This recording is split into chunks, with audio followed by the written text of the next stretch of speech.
how would you read data from there, and how would we verify in that web table? So I just have this URL, and if you see here, this is a web table. Let's say in your web application, you have a web table, and you wanted to verify like what data is coming here, if the contact of company Ernest handle is Ronald Mandel or not, and what is the country of that, if that is correct or not.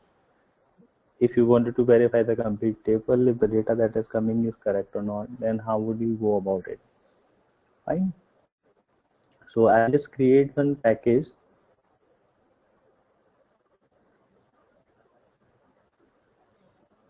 ORG.WebTable.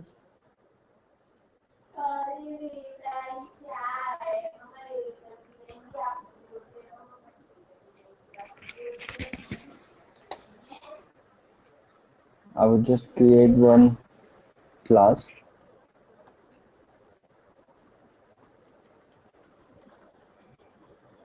WebTable demo. And I'll just copy the basic things that we required.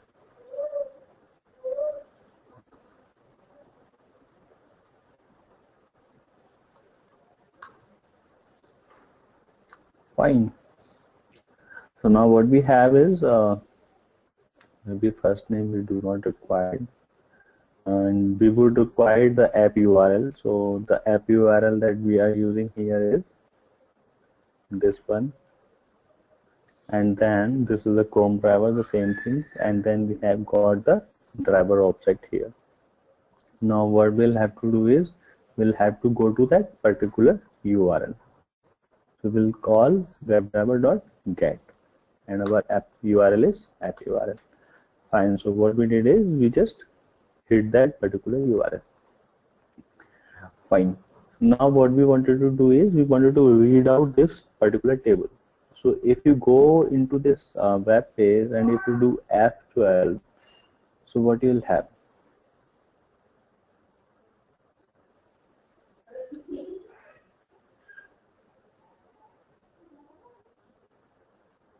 See, this is a table that you have. If you select this table ID customer, the complete table is being selected there on the web page, right? So this is basically the table that we need to read out. And if you see T body, and inside it there is a T row, and when you select this first TR, it is showing you company, contact and country. When you select the second TR, it's showing you the second row. So in this way we are seeing like if we create some kind of XPath and can get the elements, these all elements, then it would be possible. So how would we do that is, first of all, if we go to T body and right click here, then we will just copy the copy XPath. Fine. And if you see here, this is the XPath, that is the by default XPath that we are getting from Chrome, or we can utilize Firefox as well to get the Firepath and all. So this ID customer is ID of what? This is an ID of table, right? So what I'll do is, instead of this asterisk, we'll make it table, because this ID is of table, and then this is customer. Fine. So in T body you have different TRs, right? So I just made TR. Now what I can do is, we have seen that in WebDriver we have one function find element and another function is find elements. So find elements returns us only a particular element, a specific element that we are searching on the web page. But find elements will return us all the elements those are matching with the particular locator that we have provided. It might be XPath or any other locators. Fine. So we'll be using find elements in case of web table. Usually we would be using find elements. So how this find elements will work? So we give find elements, we'll use the same thing by XPath, and this is the XPath I am giving. What find elements return is, it returns us a list of elements, rows. I can say rows, right?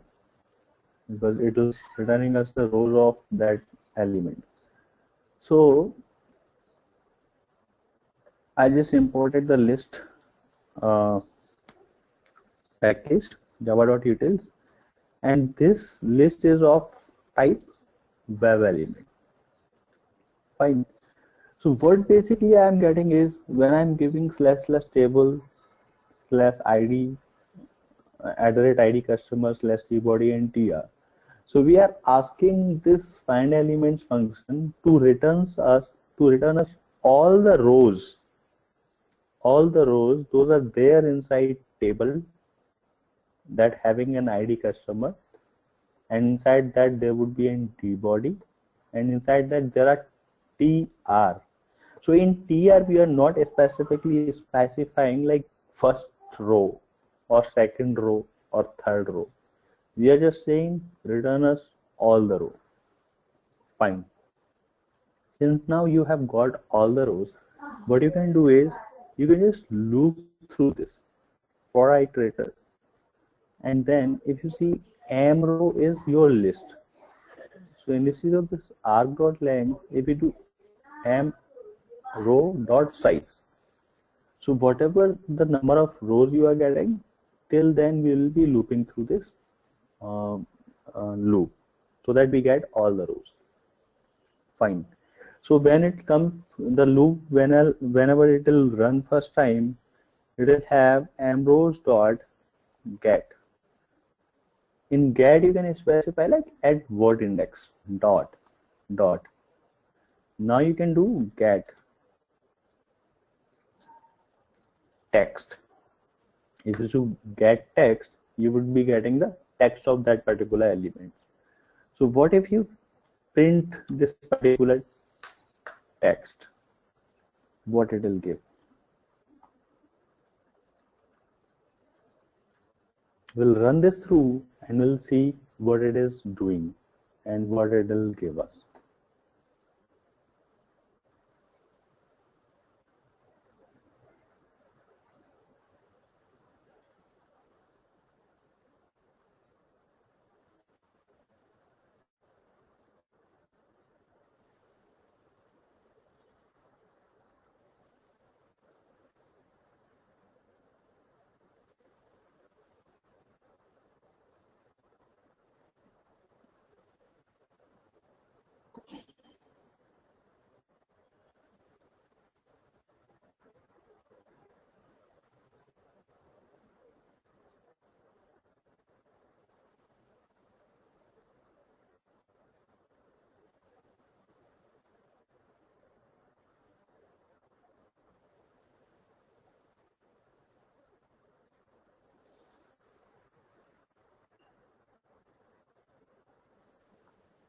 See what it is giving us. It's giving us contact company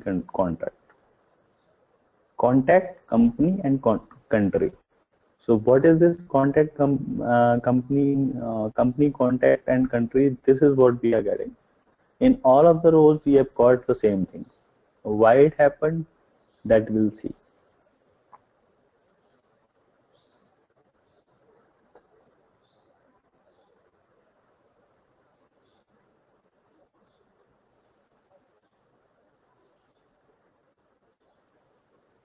So if you verify it,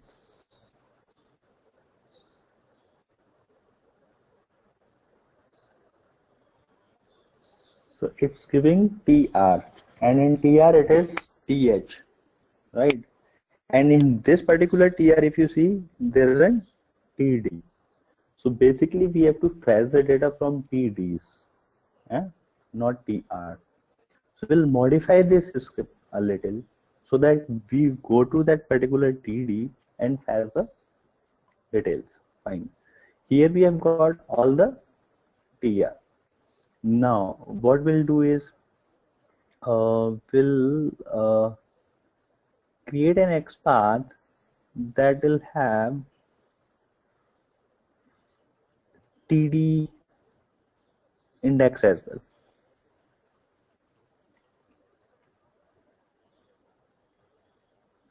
Zero.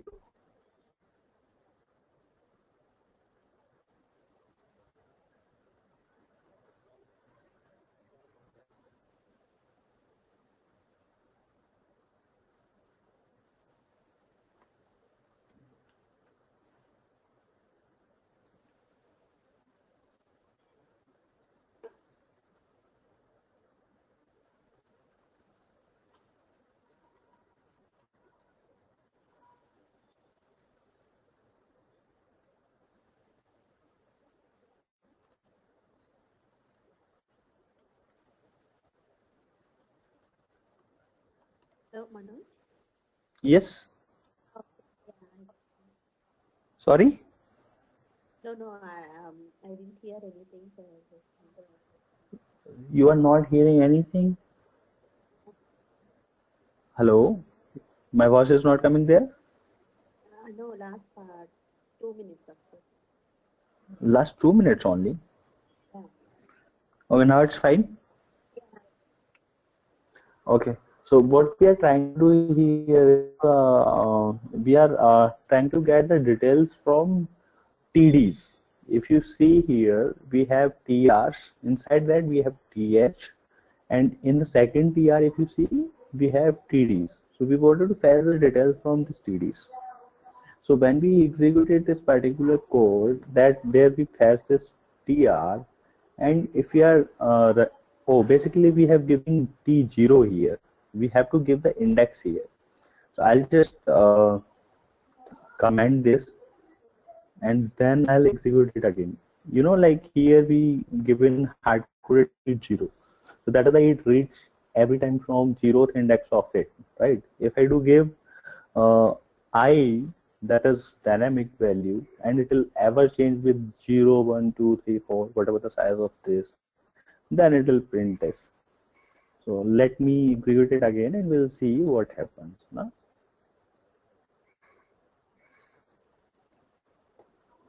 So this web page is launched and then table is loaded. So since this is still loading this page, so that is why the execution is not happening here, right? So once this loads completely, then this will start executing the other code.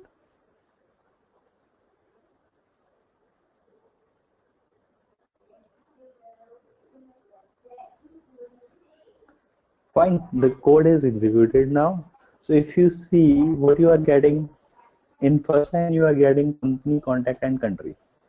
So what is there in the table in first line? Company, contact, and country. In the second line, you have Alfred Fresco, Maria, Entry, and Germany. And in third line, whatever it is coming, it is returning that. So basically, we are able to print a complete table. Now, what if you required a particular table? Then you can specify like in this second row, if this particular data is there, then you are fine. Let's say you wanted to verify if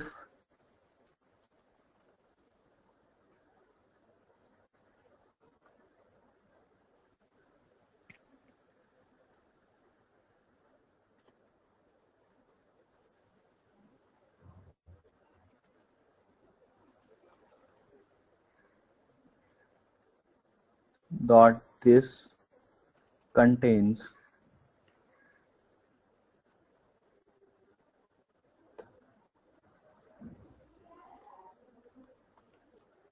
honest handle,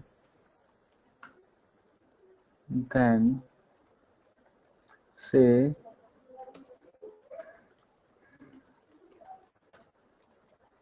task is passed, else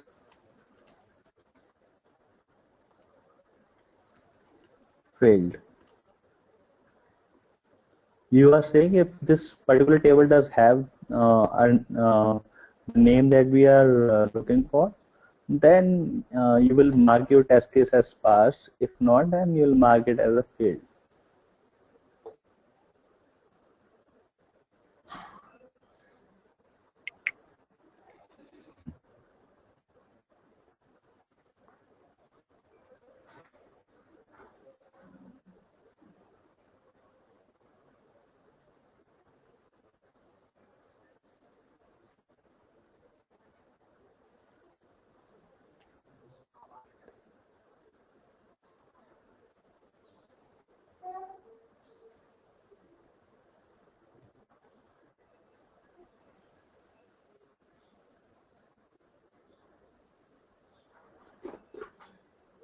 Okay, so what it is doing is it's marking all of other rows as failed, and that particular row that have this um, this text that we are looking for. If it finds it, marking that as test is passed. If not, then it is marking it as fail.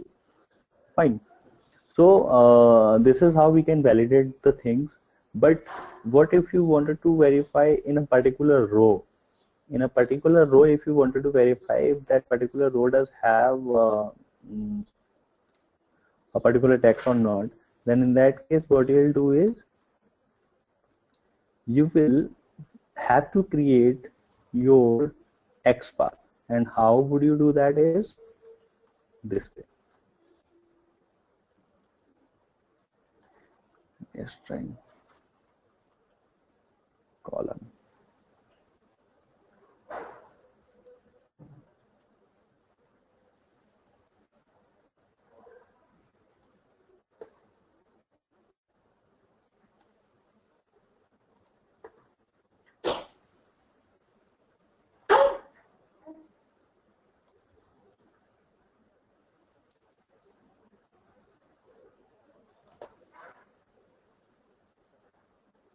Copy XPath. I just copied the XPath and you'll see.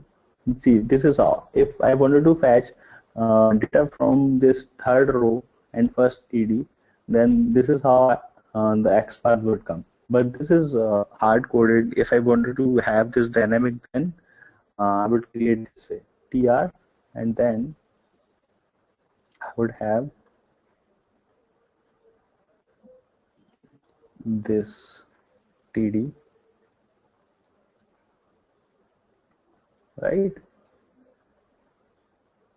Fine. What if I'll enable this thing and disable this all, and then here I am getting the size of rows in the web table dot size. Fine. So now what I wanted to do is I'll just create XPath on the basis of like string XPath equals rows, and then I'll have to give the index of row, at what row I wanted to fetch this. Let's say if I wanted to say I'll start it with row 1 because first row is th I plus, and then I'll give column name. This would be my column, and in column I'll have to specify the int index that I was telling. Control C, I'll do here, and I started this one, and my TD would be this plus TD, and then I'll have to close it with this. So what it is exactly now. So what is happening when this loop will execute? So it will put the value of rows here. So you'll have this value here, right? And then it will keep the value of I. So value of I is 1. So it will keep 1. And then it will keep the value of column. So this is value of column. Fine.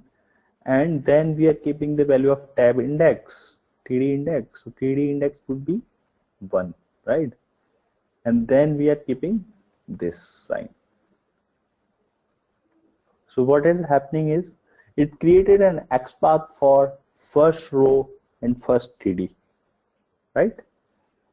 Now what I'll do is I'll do mDriver.find element by dot XPath, and then XPath I have given created a variable, this XPath. If I do dot get text, what it will give me, it will give the text inside first TD of first row, right? And if I do print this,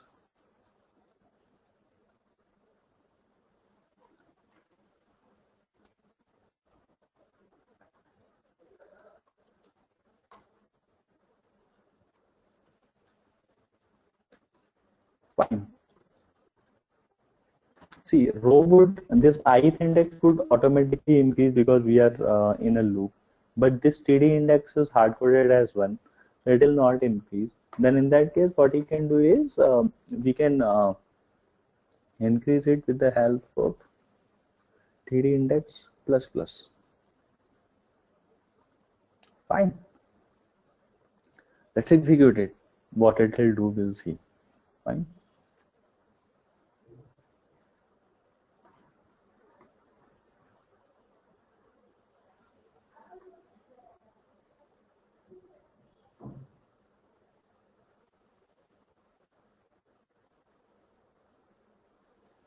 Or let's not TD plus plus. We'll just print the first TD of every row.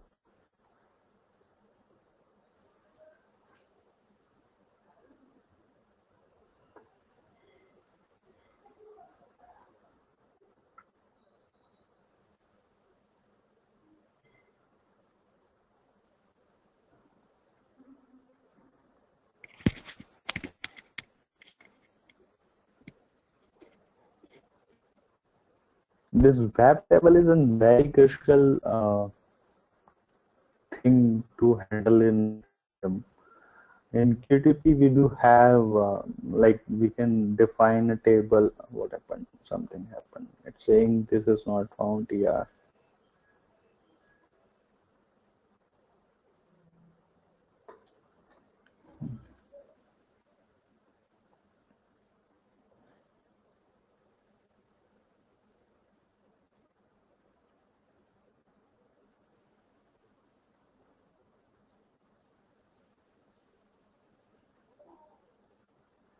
If you wanted to verify in console, this Chrome browser console, if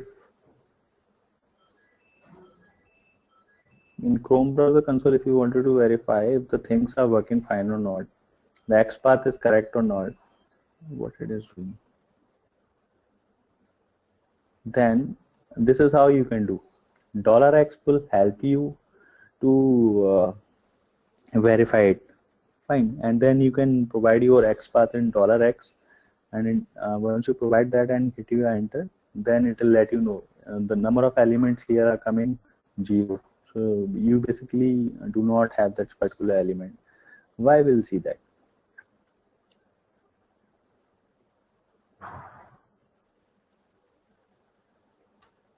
See, TR2 and TD1 is there, but in TR1 TD is not there. Why it is happening so is, if you go to elements here and select that particular web table,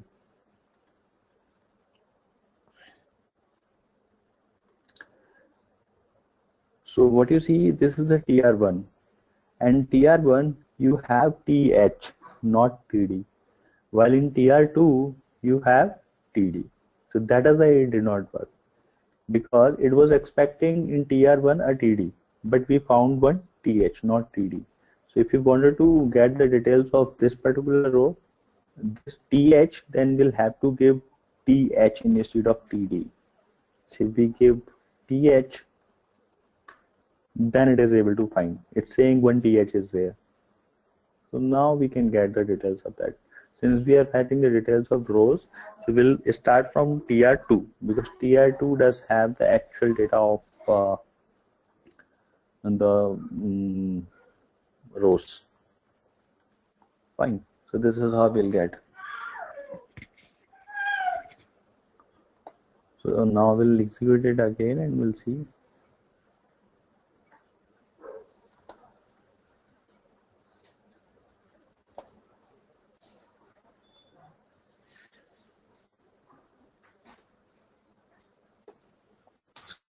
If you see here, now you are able to read the values, like in first column you have Alfred Fresco, and these all details are being displayed here, right? So in the same manner, what you can do is, if you wanted to read out the second column, this is the first column it is reading out. The second column, if you wanted to read out, then instead of TD index 1, you'll have to give TD index 2, so that it will go to the second column. If you wanted to read the third column, you'll have to give TD index 3. So this is how you would read each and every column and rows of your table. Fine. So if you wanted to read out the complete table in once, then you will have to give the nested loops. So how the nested loop will work is, you'll have to first of all give this, and inside it you will have to give another loop. That loop would you have to define like how many columns you wanted to read out. So this is how we can give. Fine. So if we do give this complete code here, then instead of this TD index, we'll give this value, because TD index is basically your column number. And now since we are going with nested loop, we can give J here. Fine. So if we give J here, it's a column number. So basically it will read out the 3 columns now. So if we do execute it again, you'll see like it will read from 3 columns.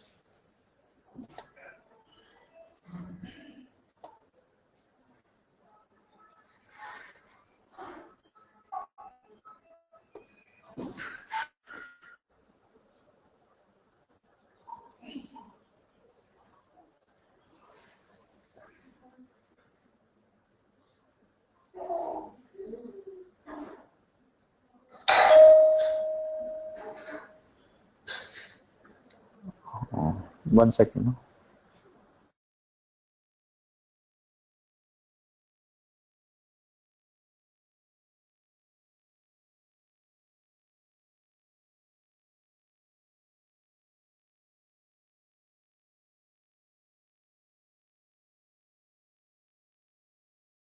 Okay, so if you see, it's printing this Alfred. So Alfred Fredericksty is here, and then if you see Maria Anders,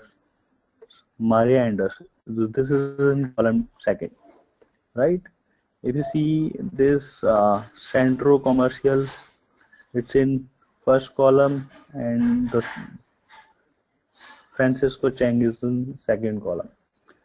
So why it reads only 2 columns? Because we are starting from j equal to 1, and we are saying here j is less than 3.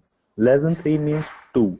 So that is why it reads out only 2 column out of it. If we give 4, then it will read out 3 column. Or if we give j is less than or equal to, j is less than or equal to, will not, yeah, j is less than or equal to 3, then it will read out 3 column. So this is how we do handle the tables in Selenium. If you have any questions regarding this.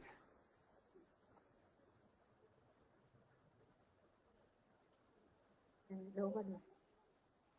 Okay. So in QTP, it's very easy to handle the tables. Like we can just define like this is our table and it will immediately will let you know like word, row, column. You can directly select the predefined function would come there. But in Selenium, we do not have that feasibility. Fine. So WebTable is done. So we have mainly completed most of the web elements that we could, and we'll move on. We'll see a few other advanced commands of WebDriver. So you would have seen like previously when we started with Selenium, we were using thread.sleep sometimes to wait for an element to be loaded or a page to be loaded. But in WebDriver, this thread.sleep is not a good way to do that. We have some commands there. We can specify like how much time we wanted to wait for what element we wanted to wait for. So WebDriver provide that facilities to us. So there is an wait in Selenium WebDriver. We call it implicitly wait.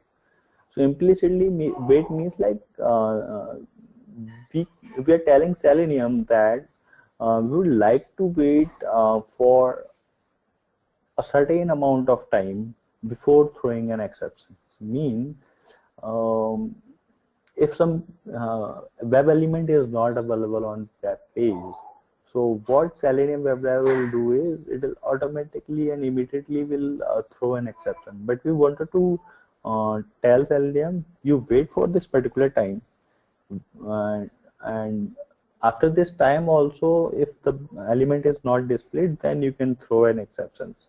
So this is what is the implicit wait, and this is how we to define the implicit wait. Fine. So and how would it go basically in implementation? If you see,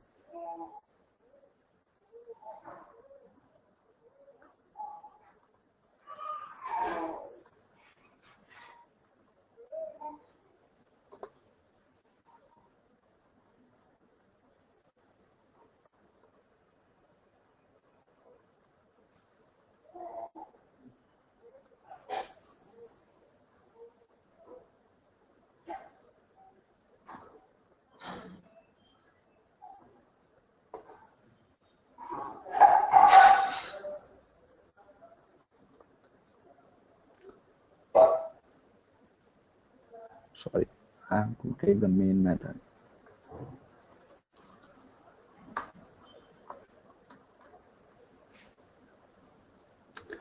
Fine.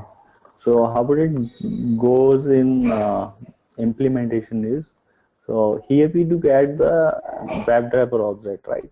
So on the WebDriver object we call it mDriver dot manage dot timeouts dot implicit wait, and here we give how much time you wanted to wait, and here you give the unit of time, times unit, means it might be seconds, minute, or what. So if you see here, your options are given here, like what unit you wanted to wait for. You wanted to wait for days, definitely you will not like to do that. Millisecond, microseconds, or minutes or seconds will do. So we can select anything. Sorry, seconds I selected, and here I can give like number of seconds that I wanted to wait for. Fine. So now what happens is we have asked driver that you manage all the timeouts. And how would you manage the timeouts is you will have to wait for 10 seconds before you throw any exception. So now whatever the operation that we will perform on any of the URL that we are doing, if it is taking time to load, then before throwing any error, it will wait for 10 seconds, and after that it will throw an error. So this is what the implicit wait is. And Since it is an implicit wait will be in place for the entire time the browser is open. Means now if you perform any command, let's say if I perform these same commands, fine. So if at any place, WebDriver is taking time to load, then it'll at least wait for 10 seconds. Fine. And we can execute it, and we can see what happens. You'll not be able to see like what exactly this implicit wait is doing, but this is where it comes in picture. If some web element is here that is not loading properly, or it's taking time to load, then it'll at least wait for the defined time that we have given here. We can increase this time, we can decrease this time as per our convenience. Okay, so this is what the implicit wait is. Any question regarding this? If no, then I'll move on. Fine. And there's another kind of wait we have is explicit wait. So what is this explicit wait is?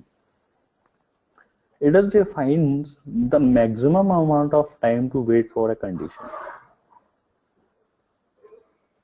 It also defines the frequency with which to check the condition. What does it mean? Previous one was the implicit wait. When we apply an implicit wait, it will applicable for the complete driver, the complete web browser that we have opened. But in explicit wait, we can specifically say for this particular element you wait for some time. How would it happen? We'll see that.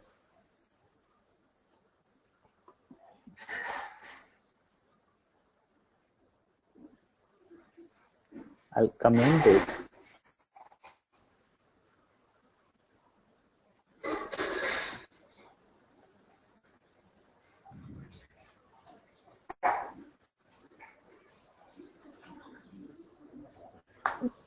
If I know that my table is taking some time to load, then what I can do is I'll create an object of WebDriver wait. So this WebDriver wait, if I do create WebDriver wait,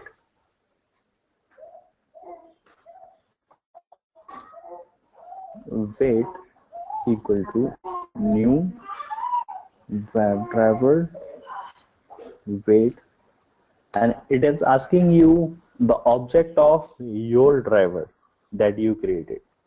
Your driver means the WebDriver object that we created initially. This driver that we created. So it's asking an object of that. So we'll give the object of the driver that we created and timeout in seconds. We'll say 10 seconds. So you're saying like you wait for 10 seconds. So this object of WebDriver wait is created. Now on this object, what we can do is we can call wait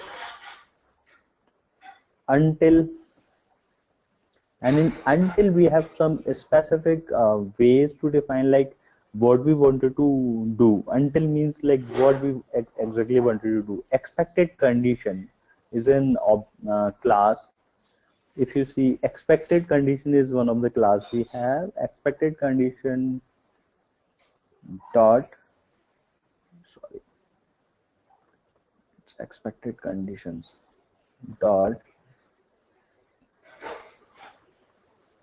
invisibility of element located by dot xpath. Then we can define xpath of our element. If I give this xpath here, then I'll define this.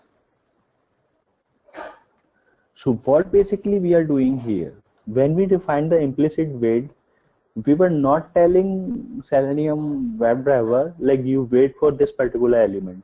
We were telling like for all the elements on our page, you wait for 10 seconds, and then you are not finding that element, you throw an exception like no such element exceptions, or this element is not available on the page, kind of that. Now in explicit wait, what we are doing is we created an object of WebDriver wait, and then on that we called wait until expected conditions invisibility of element located by X path. Means we are telling you wait for this particular element on the page until this particular element is invisible. Means once it is visible, you start executing the rest of the code. So let's say if I have some, what I'll say is this next command I have, if I know like this button is taking time to load, then what I'll do is I'll inspect it and see what is the XPath of it. A. So what I can do is by, I can change it by link text next.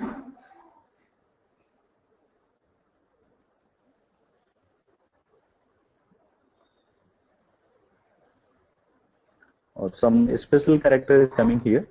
So this is how we can give. So it's not saving this particular character, special character. So instead of link text, we'll take the partial link text. Fine. So now what I'm telling this explicit wait is you wait for next button to be visible. But how much time it will wait for? It will wait for 10 seconds. If I do increase this to 20 seconds, then I'm telling WebDriver, you wait for next button to be visible for 20 seconds. So basically, we are telling Selenium WebDriver, you wait for this element. It will not wait for previous button. It will not wait for these things if these are not loaded on the page. It will not wait for anything else other than this next.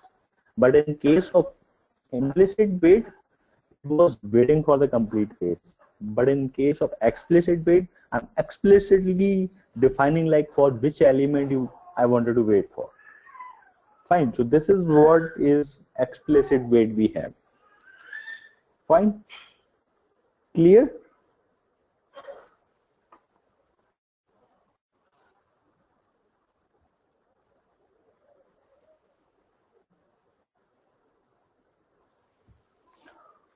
Okay, if all is clear, then we can wrap up for today. And tomorrow we'll see a few more things, like if there are more than 2 windows, then how would we handle them? If there are some alerts coming on the page, then how would we handle them? If some pop-ups are coming on the page, then how would we handle them? If some frames are there on the page, then different frames, how would be handled on a page? This is what we'll see tomorrow. Fine?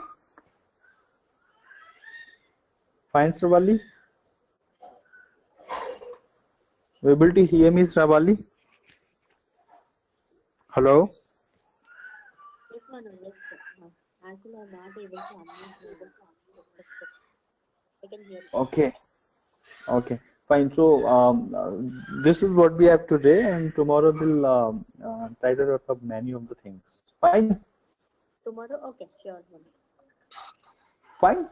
So I'll just send you this code, and I'll upload this video that we have. Fine. Sure, Manoj. All right. Thank you, Shivali. Thanks, Bye. Manoj.